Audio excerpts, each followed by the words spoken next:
It was midnight in Philippi. The prison was dark, the air was damp, and two men, Paul and Silas, sat with bruised backs and shackled feet. They had been beaten, falsely accused, and thrown in jail for casting a demon out of a slave girl. But instead of groaning or plotting escape, they did something unthinkable. About midnight, Paul and Silas were praying and singing hymns to God. Acts 16:25. And the other prisoners, they weren't yelling. They weren't mocking. They were listening. Suddenly, the ground shook. Suddenly, there was a great earthquake, so that the foundations of the prison were shaken. Acts 16:26. But this wasn't a typical tremor. The doors flew open.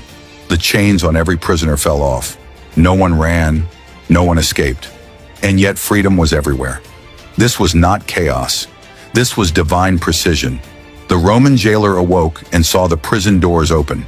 Panic hit instantly. Under Roman law, if prisoners escaped, he would be executed.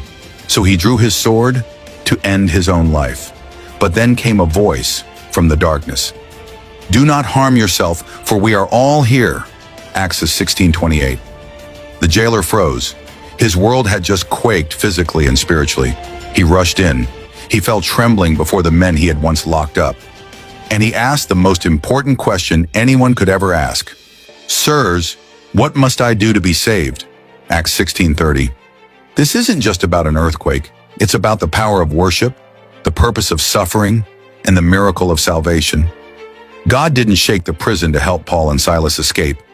He shook it to wake a jailer's soul. He shook it to show that chains break when his people pray and praise, even in pain. Paul and Silas didn't wait for freedom to praise.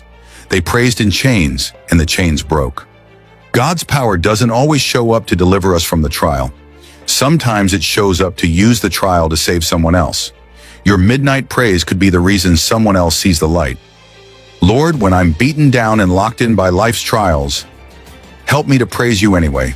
Teach me to trust that even in the darkness, you are working. Let my worship shake spiritual foundations and awaken hearts, especially those who feel hopeless. Use my pain to point others to you. Amen.